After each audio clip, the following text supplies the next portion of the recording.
see it. Uh-oh, looks like I got some Mega Live showing up on my screen. Let me go ahead and tap that menu button. Let's see how that forward view looks. Uh-oh, yeah, gotta love that. Want to give a quick shout out to my fellow angler out in California, InfiniteBassin. Really appreciate you putting the info out so I can go ahead and get this done. You guys make sure you check out his channel. I put a link down in the description. Oh yeah, let me go ahead and tap that menu button one more time. Landscape view, I don't think I need that because I have that 360. But yeah, there we go. That's what I wanted to see. What's up, guys? This is Ryan Johnson with MoneyBass.com, and today for our Thursday tip to help you out with your electronics, what we're going to talk about is how to run a system update, and this time specifically it will be on your Gen 3 Helix and your G4N and G3N Helix units. Specifically for mine is a G3N unit, but this update will be your 2.66 update, which will replace the 2.44 update. And a lot of you guys may have found out with the G3 and G4, or G4N and G3N, that update, the 244 update, caused an issue with the shallow water highlight. And if you've seen any of my previous tips and tutorials on the Humminbird units, the specific setting would be the shallow water highlight, which is something that is, to me, is a very important feature to have because it is safety wise, and you can also use it as I've shown you on the other videos, that you can use it in order to locate ledges, fish, long points, things like that. So it's a pretty important feature.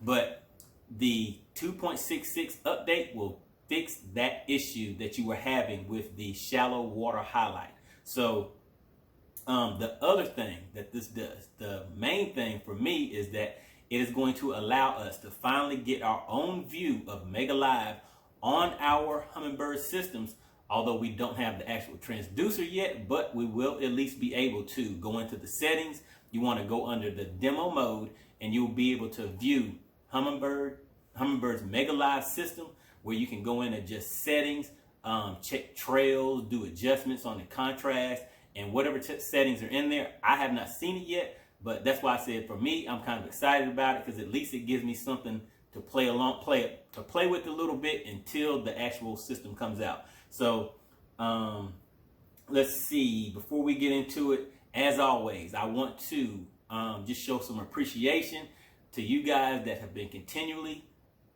supporting the channel, subscribing, hitting the like button.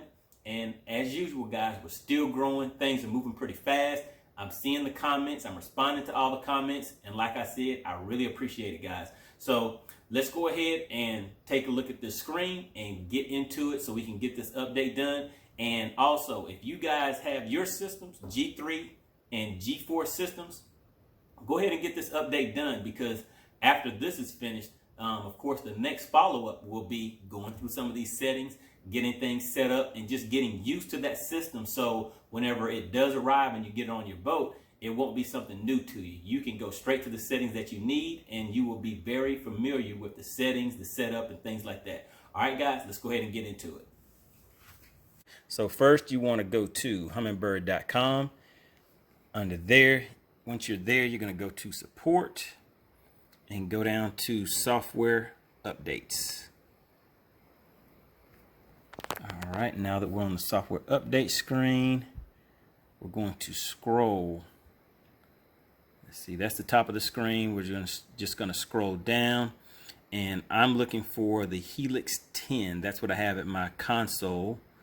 So where's that at? Helix 10 right here. And specifically, I have the Helix 10 G3N, the Mega SI. So I'm going to click on that. So let's just go ahead and take a look at this real quick.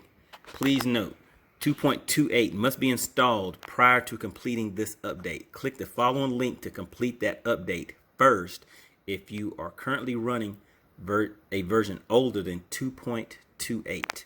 So now let me go ahead and boot up my G3N system. And while we're waiting for this to boot up, what you want to do, guys, is always follow the instructions. Even if you're like, I've done this several times and I don't need to read the instructions.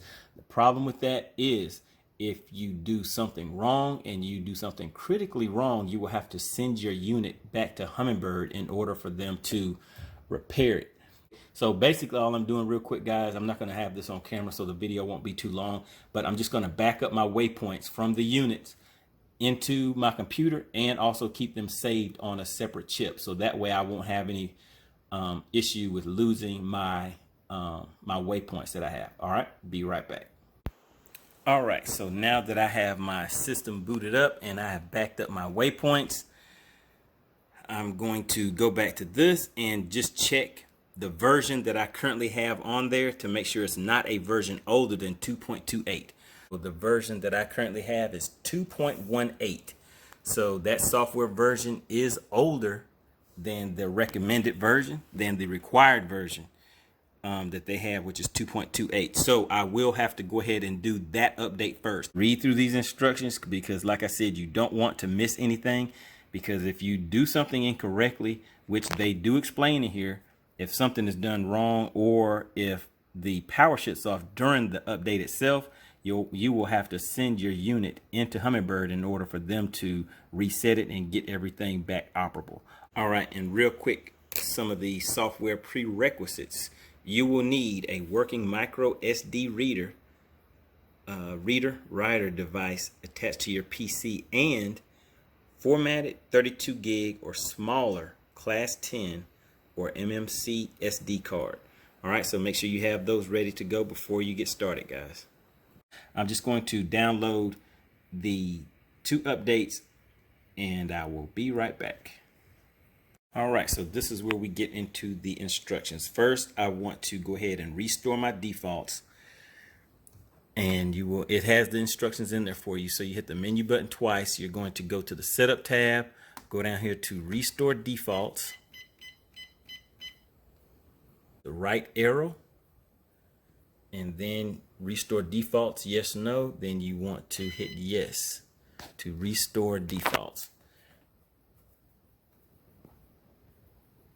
After you restore defaults, you want to read the instructions on to update with an SD card. That is how I choose to do my update. So I'm transferring that file onto my SD card. It is now complete. All right, so this is very important right here. Well, actually everything on here is important. So like I said, make sure you read these instructions. So after the download is complete, you want to remove the SD card from the card reader. After removing the SD card from the reader and before powering on the unit, we recommend that you disconnect any advanced accessories connected to the unit. This might include a GPS receiver, interlake, all of that information right there. Also remove any SD cards already inserted in your unit. So what I'm going to do now is I have a Lake Master chip in here. I'm going to take that out. So remove that Lake Master chip. And also I'm going to power the unit off. Go ahead and take the quick connect bracket loose. And the only thing I'm going to connect to the back of this unit is the power, so that I can go ahead and power the unit on and complete it from there. All right, just to show you real quick, the only thing connected to the back of this unit is that one cable right here, and that is the power. So that one's going to be all the way, if you're looking from the back of the unit, it's going to be all the way to the left side. The quick connect bracket is just this bracket right here. So if you have that bracket right there, there are 2 screws that you take loose, and that will allow you to get access to the cables in the back. So what I do is I take everything, I disconnect everything except for that one power cable, and that will allow the system to be turned on. All right, so once that is done, let's go ahead and get back to the rest of the instructions. All right, so here we go. Power your unit on. We're right here at number 5. Power on your unit. Allow the unit to go through the complete startup before pressing any buttons or selecting any menu options. After the unit has completed the loading process and you have clicked through the warnings and information, place the SD card in the unit. So what we're going to do is, just as the instructions said, I just hit the power button and we're going to let this boot completely up.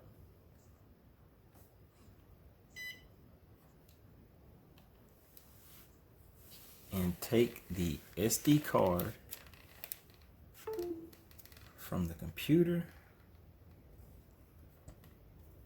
and you want to exit through everything. Exit. It is basically back on. It restored the default, so you're back to the basics on everything. All right, so now it has made it through all of the steps. The next thing you do is you will get a message. Let's see. So now we place the SD card into the slot.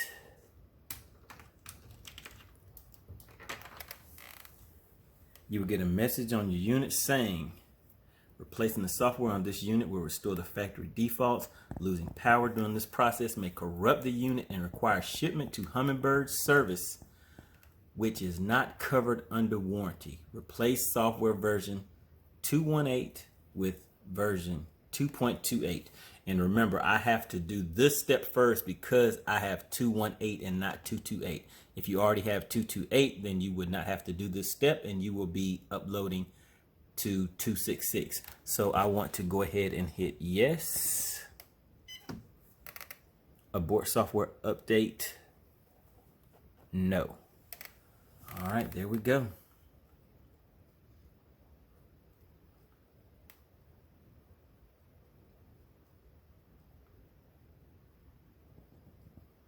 Let's go ahead and power the unit up. I have completed the update from 2.18 to 2.28 and also updated my base map. If you already had 2.28, of course, all you did was update to 2.26. Once we get to the option that says press menu for startup options, you want to hit that menu button. Before it times out and goes past it, you want to go to simulator. Go down, hit to the right to simulator. Now we can exit through that and go to the simulation mode. We can see that we are at version 2.66. I went ahead and updated that off camera, but you followed the exact same steps that I just showed whenever I upgraded to 2.28. So now you can see that the software version is 2.66 and we have our Humminbird base map at 1.031. We're good to go. So now we can go through here and there we go. All right, so all I'm gonna do now is go through here, start messing with these settings, play around with it a little bit, make some adjustments. And guys, make sure you hit the like, the subscribe button, and check back because the next video will be going through here, playing with these settings, tweaking it, and seeing how good we can get these settings done on our units. And if you go ahead and get this upgraded and set up on yours, we can share notes down in the comments section. You can let me know your experience. I'll let you know mine, things that I may have done, so that we can all get prepared for the release of the Humminbird MEGA Live system. All right, guys, I appreciate it. Like I said, let me know if you have any questions. See you guys on the next video.